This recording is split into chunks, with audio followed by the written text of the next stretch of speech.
मुझे चिट्ठी लिख करके भेजा, सिर्फ उसकी वजाहत करना चाहता हूँ हया के पर्दे में, हालांकि बहुत वजाहत से नहीं कह सकता। जो चिट्ठी आई है कि आज नशे की वजह से बदकारियां भी आम हो रही है।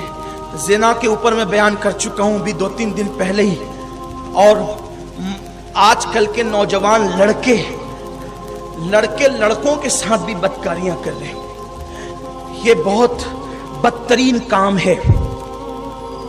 ऐसा काम करने वालों पर एक दिन में 36 मरतबा अल्लाह लानत नाजिल फरमाता है।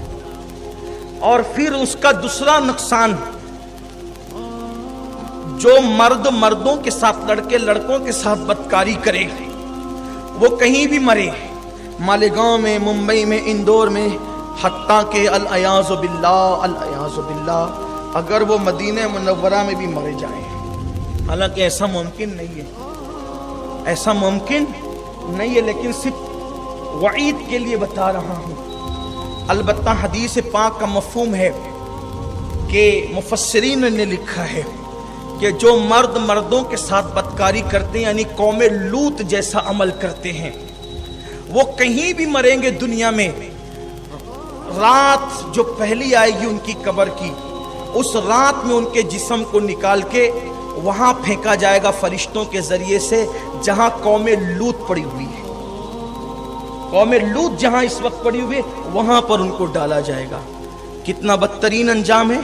और दूसरा फेल जो आज नौजवान जिसमें मुब्तला है, वो है अपने हाथ से अपनी जवानी को ज़ाय कर रहे हैं, अपने सरमाए को ज़ाय कर रहे हैं।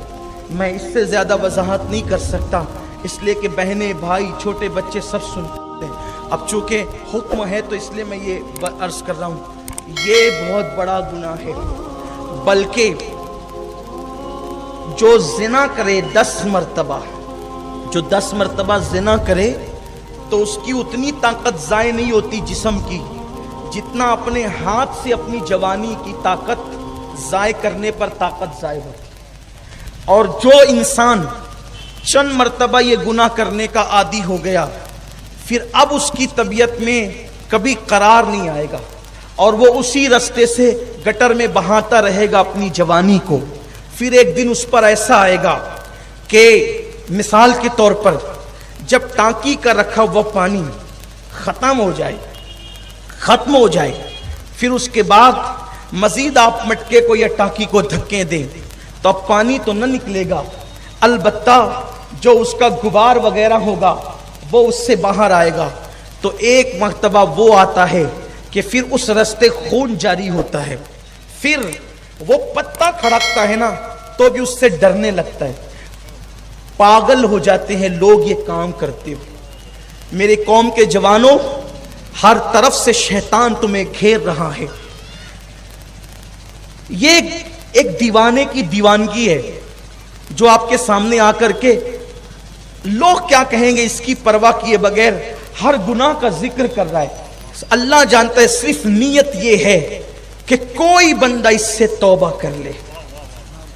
पागल होने लड़के पागल, आंखों के इर्द गिर्द काले काले हल्के पड़ने लगते हैं, आंखें सुनी सुनी हो जाती है, जवानी लुट जाती है, मर्दानगी खत्म हो जाती है, सोचने की सलाहियत खत्म हो जाती है, चेहरा पीला पड़ जाता है, हत्ता के लोगों के दरमियान बैठना उसको अच्छा नहीं लगता, चिड़चिड़ा हो जाता है।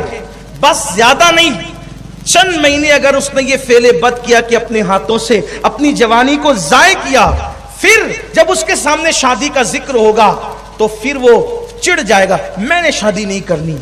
बिस्तर में चेहरे पे चादर डालकर मुंह छुपा छुपा के रोएगा, हत्ता के खुदकुशी करने पर आमादा हो जाएगा, फांसी लेने पे आमादा हो जाएगा। ऐसा मत करो। आप जानते हैं इसका नुकसान क्या है? अल्लाह अकबर। अल्लाह के रसूल अलैहिस्सलाम फरमाते हैं क़यामत का दिन होगा, कुछ नौजवान लड़के क़यामत में इस हालत में आएंगे कि उनके हाथ हामला होंगे, उनके हाथों को हमल होगा। अल्लाह के रसूल ने हक बयान करने में मेरे रसूल ने हया नहीं की है। मैं आपके सामने उस अमानत को सुपुर्द कर रहा हूं, हाथ जोड़ के कहता हूं, शादी की उम्र में पहुंच गए हो, आपको ये हक है कि आप अपनी अम्मी से, आप अपने अब्बा से अदब से कहो हमारी शादी कर दो, कोई ऐब नहीं है। یہ مردانگی ہے کہ ایک لڑکا اپنے باپ اور اپنی ماں سے کہے میری شادی کر.